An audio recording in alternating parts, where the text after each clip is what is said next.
So hi everybody, welcome to our Governance Made Easy webinar today titled Setting Your Strategic Board Agenda. My name's Sean McDonald and I shall try to be your moderator for the next 45 odd minutes. And firstly, thanks for attending today. We really appreciate the effort you make to be here for our live webinars. During the session, if you have any questions, please use the Q&A button as against the chat. So it just enables us to keep on track of all those questions coming through, and we'll try to answer as many of these as we have time for. And finally, if you stay through till the end, which we hope you will do, of course, and as is customary for our webinars, we have a special treat for you. If you answer our really short 1-minute survey at the end of the webinar, you'll go into the draw to win our beautiful weekly gift hamper worth $400. Last week, I think it was won by Scott Cherry from New Zealand Rugby, I believe. Okay, for those not too familiar with BoardPro, we are a board software provider, sometimes called a board portal, and we serve around 32,000 users across about 29 different countries these days. We enable organizations to prepare for and run their board meetings more effective with clever software, with less time, and deliver more impact and value for the organization. And as much as we are a board software provider, part of our wider mission is to make the fundamentals of governance free and easy to implement for all organizations, especially those with resource constraints. And these free webinars and our many templates, guides, and white papers on the BoardPro resource page are a great tangible example of how we look to achieve that mission for nonprofits and small to medium-sized businesses around the globe. So for the next 45 minutes, just relax and listen, add to the discussion by asking as many questions as you would like. The full recording of the webinar, along with the slide deck, the white paper, and Stephen Bowman, it's written, authored by Stephen Bowman and Brendan Walsh, will be included in the handout, and that will be sent to you later on this afternoon. Now, before I hand over to the team, I'd like to speak briefly about a really exciting project that went live in BoardPro yesterday. Stephen Bowman has been working for decades around the world advising organizations on best practice governance and board strategy. And we here at BoardPro are really fortunate to have been working alongside Stephen for the last 4 years, learning from him and the many other governance practitioners that we partner with. More specifically, as we move through our webinar today, you will hear Steve speak of the importance of a strategic board agenda, and he'll outline the steps involved in setting up a templated structure for you to follow when applying these principles to your own board agenda. Now, Stephen has really kindly made his world-class template available to everybody on this call today, and you'll receive this as part of our handout pack later on this afternoon.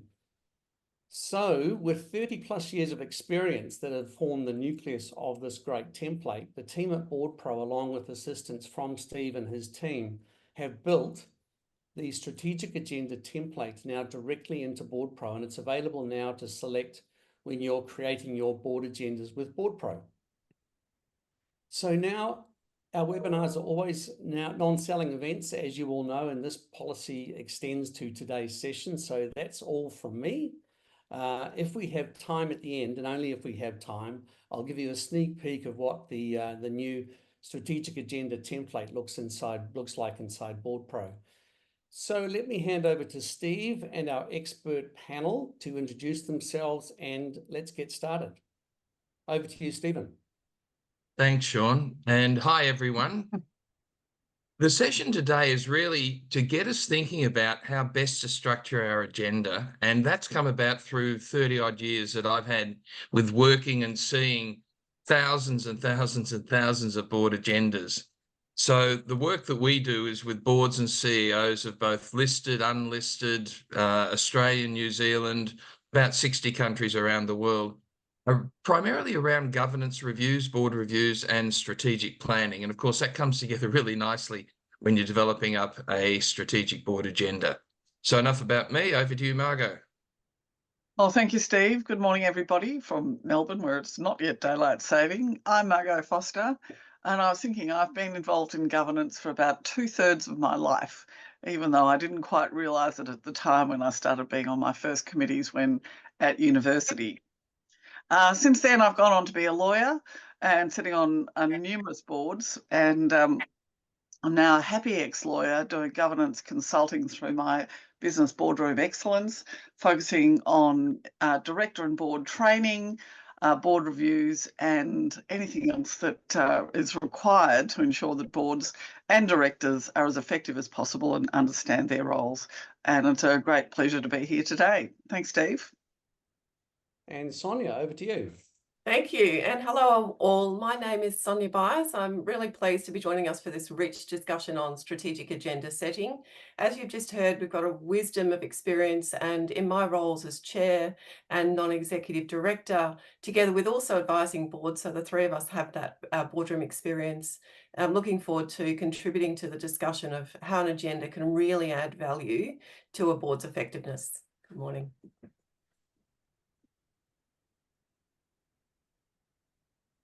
So I'll kick off. Thanks, Steve. The slides that we've got as we go through here are just thought starters. So you can read all these at some stage and later. So what I want us to do is to have a conversation. Please put your thoughts, comments, questions that you might have in the chat box. Sorry, in the, is it the Q&A In the Q&A box? box, yep. In the Q&A box, and we'll address as many of those as we go through. But look, there's all sorts of reasons why agendas are probably one of the key tools that a board has available to it. And of the many, many thousands of agendas that we've all seen over the years, most of them don't meet the mark when it comes to helping to keep the board focused on what it needs to be focused on. And really the purpose of an agenda is for the chair to be able to keep their colleagues really focused on the discussions that have to be had and not just monitor how busy the staff are. So the really good board agendas are those that have right up front the big, key, meaty discussions and insights and decisions that we've got to make. And it helps keep us as directors focused on the bigger picture rather than the interesting and enticing minutiae of how the operations are going on a blow-by-blow basis. So the key thing in any of this is mainly to keep the board focused and allow them to prepare in advance to have these far-reaching discussions. So one of the biggest problems that we see with board agendas is the directors are poorly prepared and the agenda doesn't help them. And so our purpose today is actually to show you the thinking behind a strategic board agenda so that you can then go and create your own. All of us have seen agendas. All of them are different. But what we hope you get from today is the thinking behind actually constructing an agenda that actually keeps our directors really focused and having the discussions that we just have to have. Sean, next one. So a couple of things we want to get out of the way here. First one is who owns the agenda? Because I've seen many boards where it's essentially a democratic process where anyone can have anything put on the agenda because they think it's a good idea or it's a pet project that they still haven't got up. So they're determined to keep going until it does get up. One of the things that you've got to realise is that the chair at law owns the agenda. The chair has the right to set the agenda. Now, you don't ignore your directors, you don't ignore the staff when it comes to that, but it's the chair who has the final say about what actually gets on the agenda.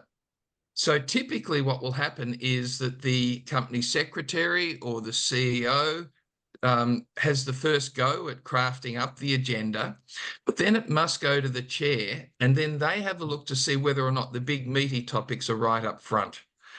So that when you have insights from your fellow colleagues, your fellow directors, then if you want it up on the agenda, you have to convince the chair there's a strategic issue behind it. So for any of us who are directors and not being chairs, if you want your chair to actually put something on the agenda, give them a reason to do so, not just because you want it. Have a look at what are the events, the strategic issues, the emerging risks that's worthy of the board time. Sonia, Margot, comments around that? Oh, thanks, Steve. Yes, I'll just to back up the comment about the chair having responsibility to be the final arbiter of the contents of the agenda. It came up in a recent court case, ASIC and Mitchell, a couple of years ago, when the court said that although a chairperson is not some sort of directorial overlord, which was pleasing to hear, but is also responsible for setting the agenda. And I think your comments, Steve, are entirely appropriate. If, as a director, you've got something to contribute, raise it, discuss it, and it may or may not get there. So it's really worth knowing, because there's so little written about what chairs' responsibilities actually are. Sonia? And probably to add to that, to Margot's reflections, there was a question asked of us around how do you not make comments around operational issues? So part of that falls to us actually identify the questions we have around the particular issues, and the question relates to moral and financial issues. So actually questioning the chair as to what the strategic issue is and asking that to be added to the agenda. We want to keep you, as chairs, we want to keep you out of the operational detail. So you need to be thinking about what the strategic question is, and then that potentially can make its way onto the agenda. And just a practical thing, we're not moving on quite yet, Sean. Sorry, this is Rich, this one. When you're putting board reports together, one of the things we always recommend is, as part of a board report, have a heading there that says strategic implications for board discussion from that board report. And if there aren't any, then it's by its very nature a report for noting. The other heading we found quite useful to follow on from Sonia's comments is, particularly in discussion papers and decision papers going to the board, actually have a heading there that says strategic questions for board consideration, and write down, as the author of the report, what some of the potential strategic questions might be. Now, those questions may not get replied to, but it reminds directors that we're there to ask strategic questions. So that just by having the heading itself starts to change things. Okay, next one, Sean. So what we've done is put together the thinking behind this strategic agenda to give you an idea of the things that should be in there and the reasons why. So the first one is always, please put your vision statement, whatever you call it, vision, purpose, whatever you call that statement that describes the difference that you are aiming to make with the communities that you serve. Put it at the top of the agenda, because that should be used to remind directors that we're not here to meet. We're not here to monitor. They're just tools. What we're here is to create this vision.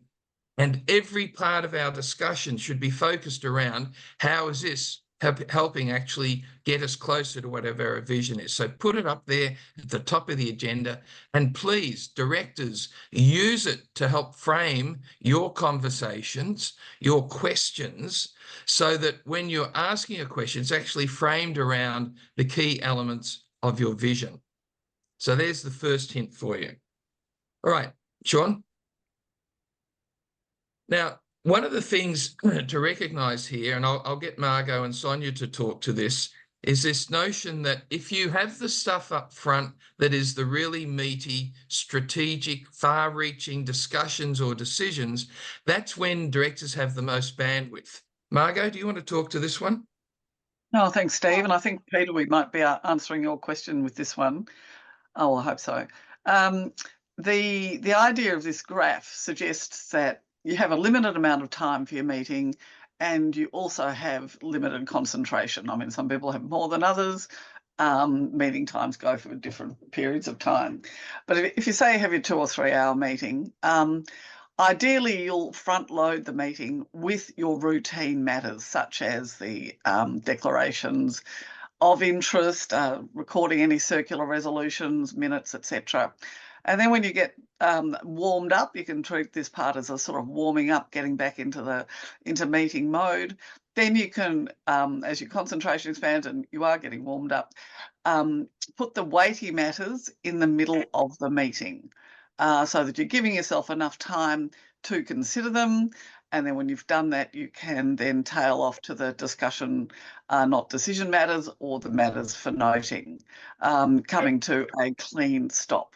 And I think it's a really interesting way to think about how you structure your agenda.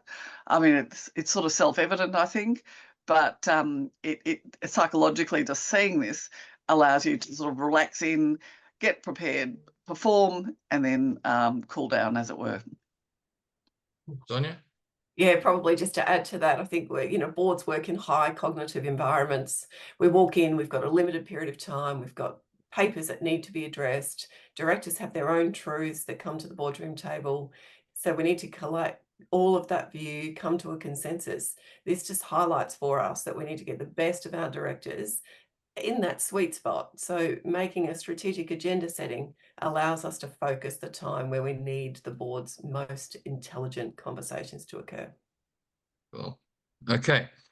So here are some other hints, some ways of thinking about your agenda. First off, this notion of a cover sheet. Now, it doesn't have to be a physical cover sheet. It can be a short video or whatever it might be. But what a number of boards are starting to do, and some have done this really very, very successfully, is they start off their board meeting with a vignette, a story of an incident or an activity or something that illustrates how the vision of the organization is living.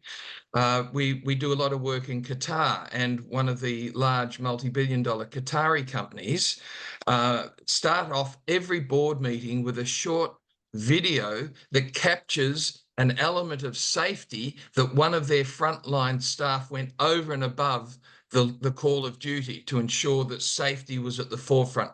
And they celebrate that. And the chair put that in place because the chair said to me that what I hope to do in my role as chair is to inculcate the sense of safety into everything that we do, so that it doesn't become an occupational health and safety issue. It becomes just the right thing to do.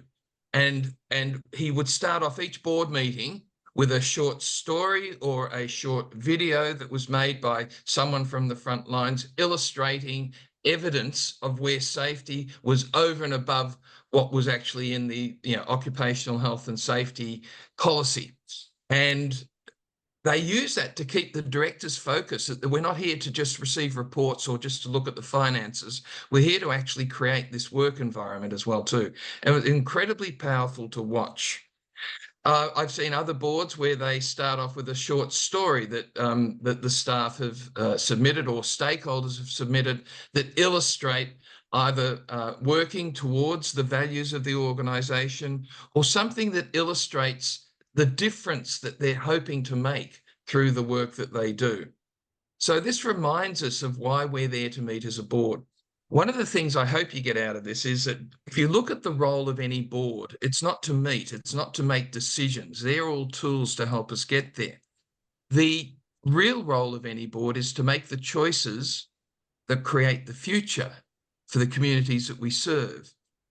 And things like risk management and strategy and finance and operational reports, they're all tools to help us understand what those choices are that we have to make. And if we have them focused towards creating the future, and we take into account our key stakeholders and the impact and how we might work or not work with those key stakeholders, we then start to understand the role of the board is actually to make choices, not decisions. We need to choose that create the future, not just what's happening now, but they're actually aimed at creating the future for and with the communities we serve. And of course, that raises the issue, who are these communities? Who are these stakeholders? Who are these customers? Who are these shareholders? So that we start to understand our true role as a board in that. And this cover sheet idea really helps keep people focused.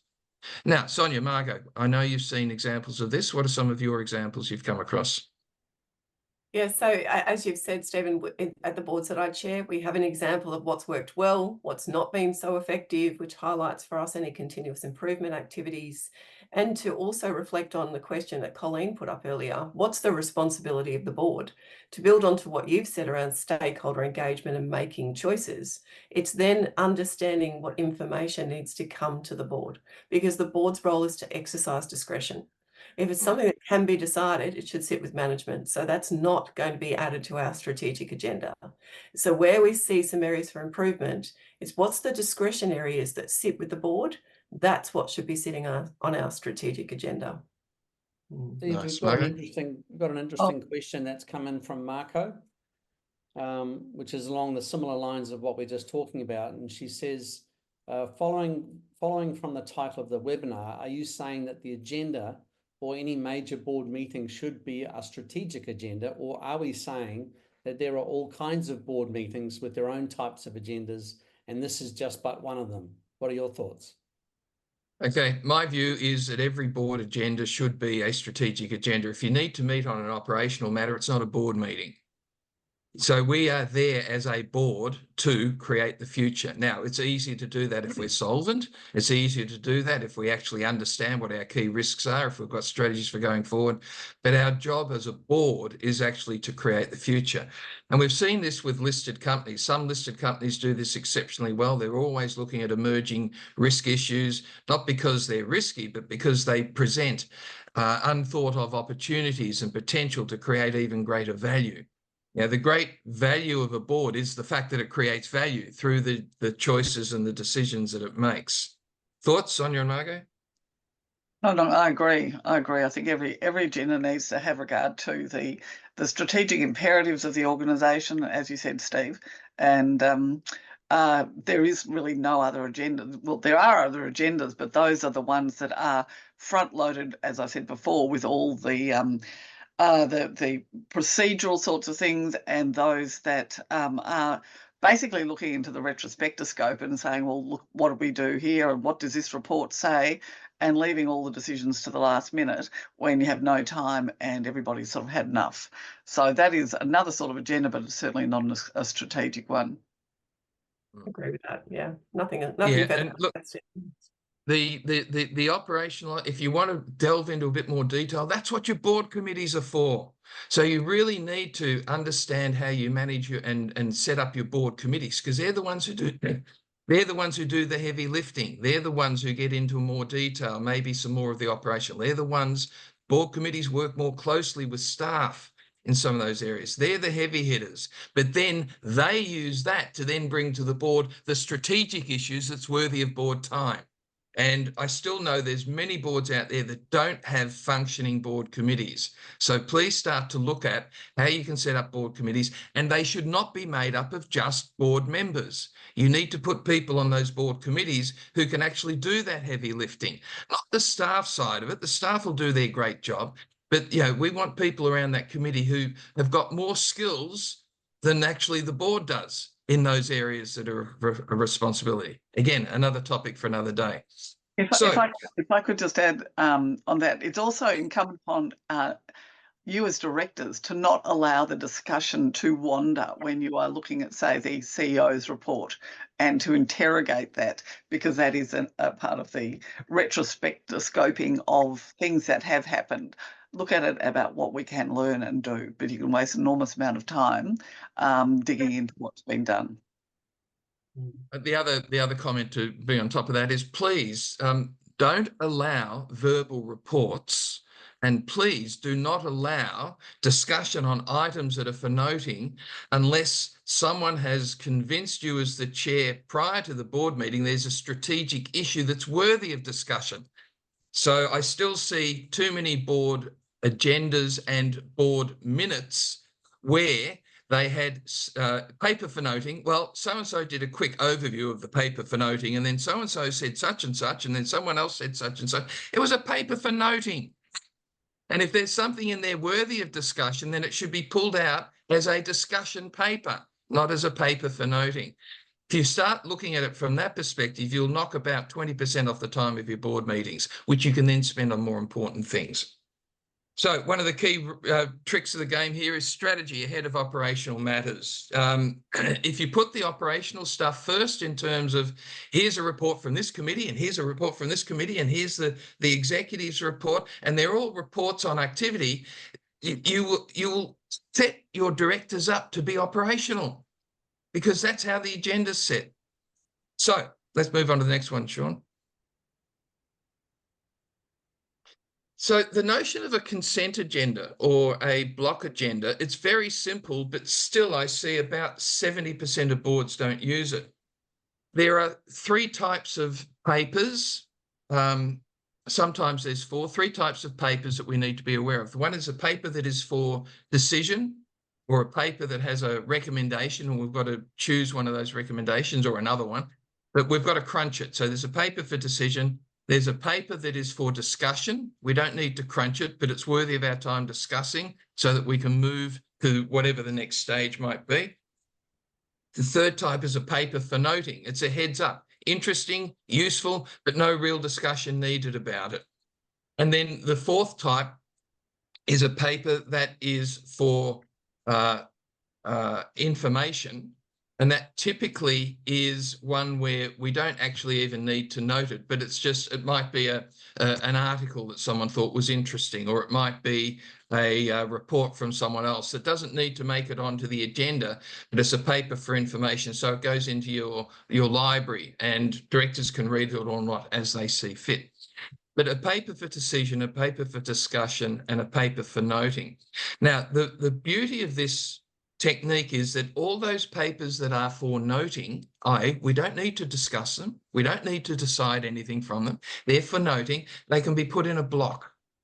And that block can be put at the end of the agenda.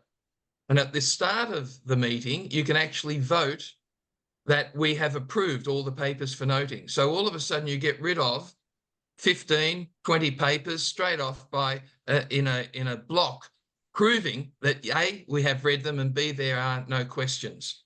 So it, again, reduces time for meeting. A very simple technique.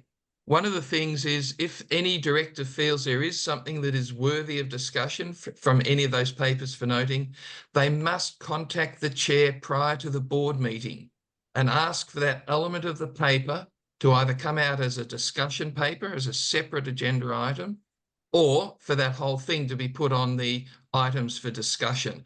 But they have to petition the chair, not ask for it at the board meeting. That means, of course, your directors have to read the agenda. They have to read the papers, and they have to have done some analysis prior to that. So, Sonia, Margot, thoughts? I think when working with executive teams, they often get a little bit caught up on this, Stephen, about what's a decision paper and what's a discussion paper. I always say go back to the Macquarie Dictionary. It's very clear as to what a decision-making paper is. And I think if we start with that in our mind, and then the other way, of course, is to say, I'm the one with all the specialist knowledge. I've got to impart that to someone else. What do they need to know? So in making a decision-making paper, it needs to be written different. And I think sometimes that's where we see issues in our board reporting. I think too that having a recommendation for a decision is a really useful way of distinguishing it. So, the board is going to be asked to make a decision, a resolution based on this particular recommendation, and the rest of the paper supports the cases for that recommendation, which the board may or may not agree with. And it obviously has discussion, but it's about making a decision. Just a comment if I can make too, and this is a very practical thing, and I see it broken all the time. If you've got a large report, for example, a 50-page report from a consultant that you have engaged to write up the branding strategy for the organisation, don't put the paper in the board pack. Do a one-page summary of the key points that the board needs to know about, and then flag it as an item for information with a link if anyone is interested in reading that. I see board packs all the time that are 200, 300, 400 pages long, and I delve through it, and they're not 200 or 300 or 400 pages of really wisdom extracting, insightful discussion and decision papers. They're full of all these reports. Now, what happens is if you actually add the full report into the board paper without a summary, then that immediately takes up bandwidth of directors. And you've got to stop doing it. Put a link in there to the full report so they can read it, but provide them with a one-page summary of here are the 2 key issues that you need to know about. We don't need to actually discuss it, or if we do, here are the issues we need to discuss, but summarize it and help keep them focused. Okay, next one, Sean. So we see also in a lot of reporting that there's an increasing use of ratios. And the issue with ratios is that they're very pretty. Normally when I see a ratio report, it's beautifully designed, but I'm still left with, well, so what? What do you want me to do with this? So when you're looking at any sorts of ratios, whether they be financial ratios, whether they be ratios of whatever you've decided that you want to measure, please put in there, here are the range of the acceptable ratios. Here's what the ratio means. Here's what we've currently got. Here's what it was like last year. Here's the reason why this is different. And if anything, here is the strategic implication for this that is worthy of board discussion. Don't leave me looking at a ratio report and going, so what? You've got to help me out here. Is there something in there that I need to focus on? If not, then it becomes a paper for information or a paper for noting. But you need to bring wisdom and analysis into any sort of reporting that enables us as a board director to focus on the things we should be talking about. Don't leave it up to the directors to try and work it out. Okay, next one. When your risk management as part of your agenda, again, one of the really badly done reports, providing your directors with a risk register is not a risk management report. It's a risk register. And typically I'll see them putting in a risk register without any insights or discussion around, well, these top high or critical risks, here's what we think the emerging issues are. Here's how we're going to be dealing with. Here are the leveraged opportunities we can see from managing these risks. Is there anything we might have missed around that? That would be a useful risk management report. But too often risk management reports are put in there just to say that we've done them.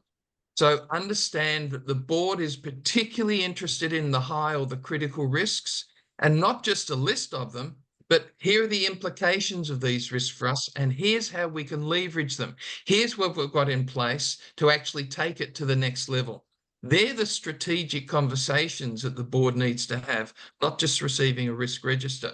Now, Sonia, Margot, you've seen many, many risk reports. What insights have you got around those?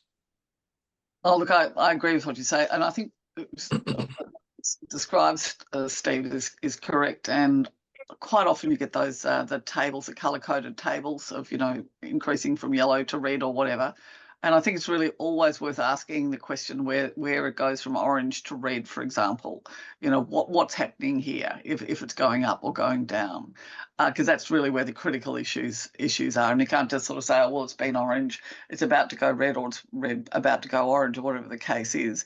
You need to understand the reasons why. Mm-hmm.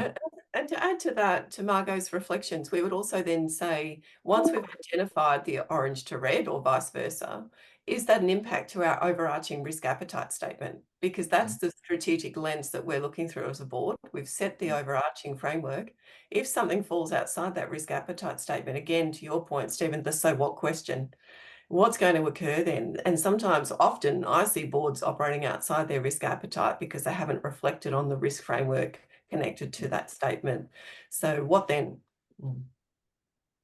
I think there's also an opportunity in board papers to have a risk heading.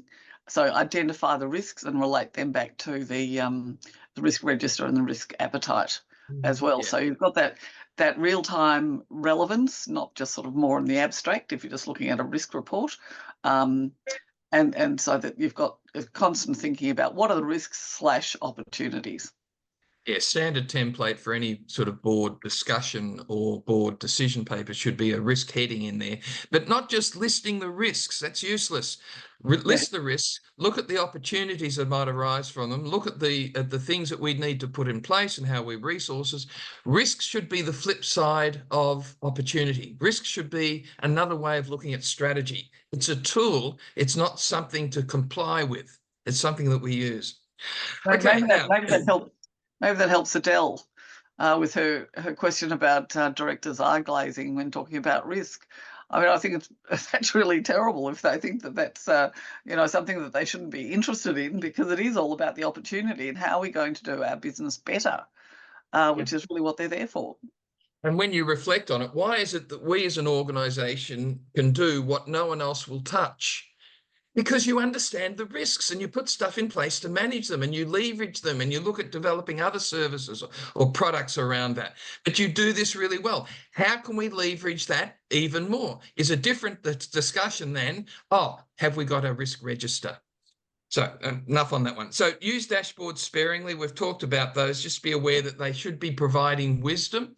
Now, the role of your board committees in all of this is not to provide a report to the board. The role of your board committees is to have first crack at what are the strategic implications and what are the discussion points or the decision points that we think that the board needs to take, not just provide, here's the minutes of our meeting of a board committee.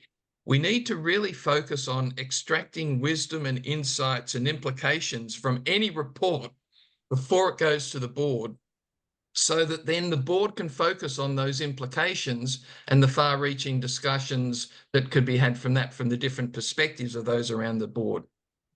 Okay, next one, Sean.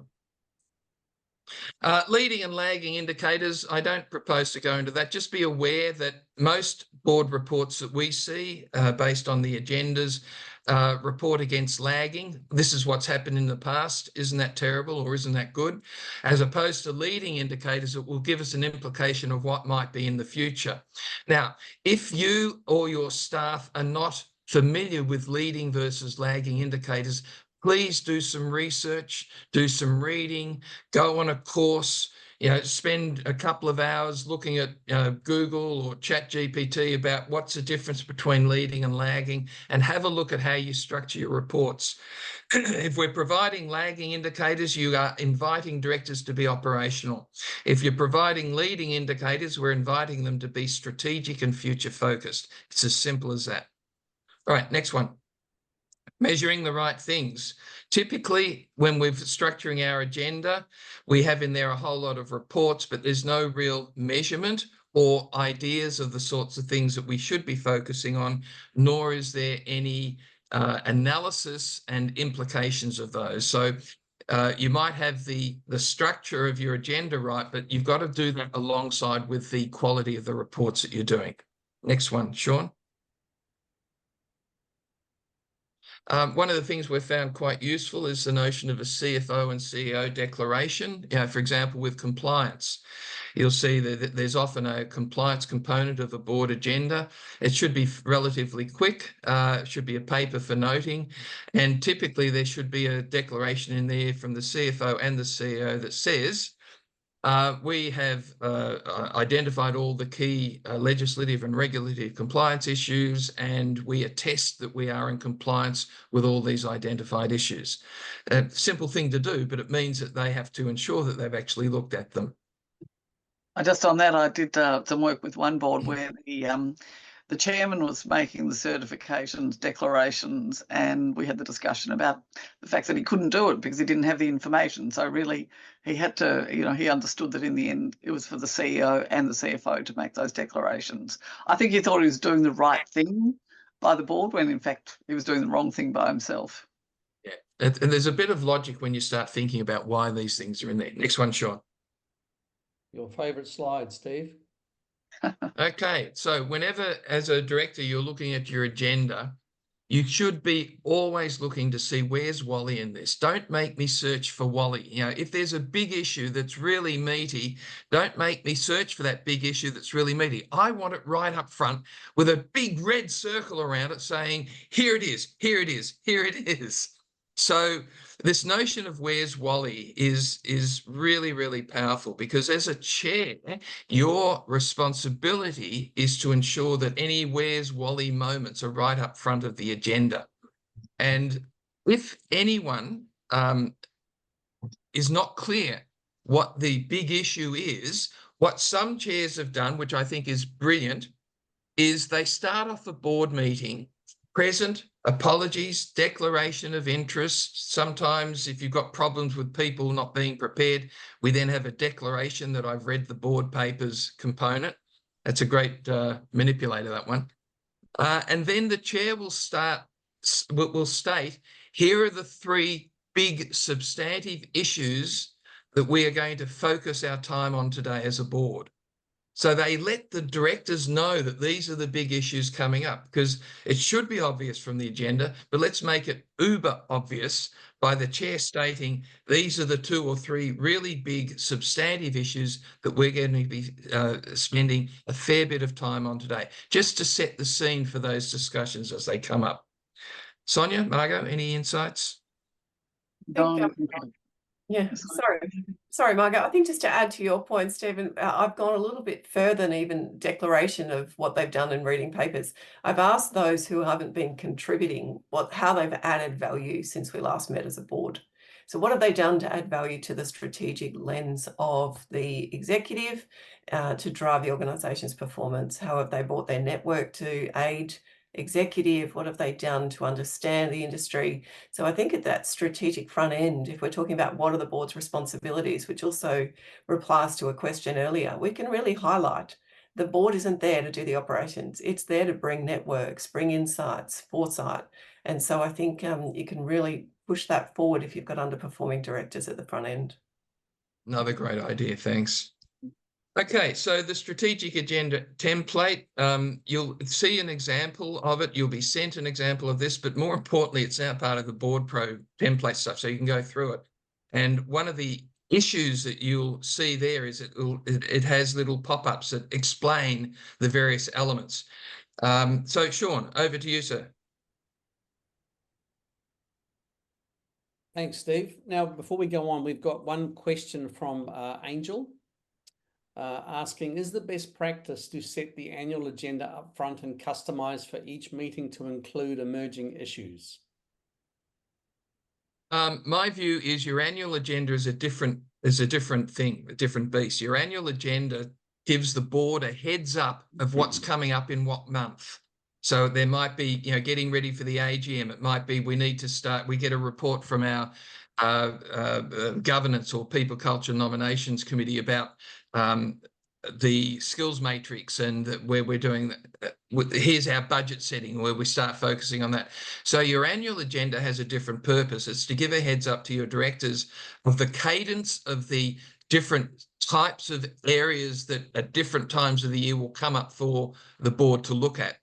The agenda that you have, my view is that there should be a standard sort of template behind the agenda, but those reports that are in underneath those are always going to be different. So the headings probably don't change that much. And if you look at the strategic agenda template, you'll see that there's a range of different headings in there. Content will change, the decision-making points will change, the structure of your actual board agenda, which is big things up first, and then the various reports that support that. And the way these agenda are structured is most boards will use essentially a template of key headings, but the content underneath that changes. Sonia, what have you found? You've seen this a lot. Same as you, and as well, we've got the annual planner that talks to the big picture matters that we need to talk through on the annual cycle of board meetings, so that we aren't trying to do everything all at once. And then, like you say, we keep a standard meeting strategic agenda, which just changes around our content for decision making. I just add that just because if you're new to a board, or particularly as a chair, you don't just have to follow on from the agenda that you inherited. And it's really incumbent upon you, as the chair, as we talked about earlier, to make the agenda work for your board. And it might take a couple of iterations till you settle on something that works effectively, in the time frame that you allow for these things. But otherwise, they're not static documents by any means. Sure. Okay, thanks, guys. So we're out of time, actually, so I'm just going to skip through these slides. Needless to say, the richness of the strategic agenda template from Conscious Governance is now built inside Board Pro, and we're super excited to have it in there. It was available as of yesterday afternoon. It drives the same sort of behaviors. It's got the same structure and the richness of the structure and the decision nodes as well. So if you would like to see more of that inside Board Pro, then let us know at the end of the survey. we've got a fantastic webinar coming up on the 10th of October, using strategy to shape boardroom conversations. That one is headed, I think, by yourself, Steve, isn't it? Yeah, I think so. It is. And Yeah. then there's another great one on the 24th of October, how to create a CEO report that will delight your board. So now, just as you leave the webinar, don't forget to complete our quick survey and go in the draw for our gift box. Thanks again, everybody, for your attendance. Thank you, Stephen, Margot, and Sonia, for your great conversation today. It was fantastic. I hope you enjoyed the session today, everybody. Have a great day.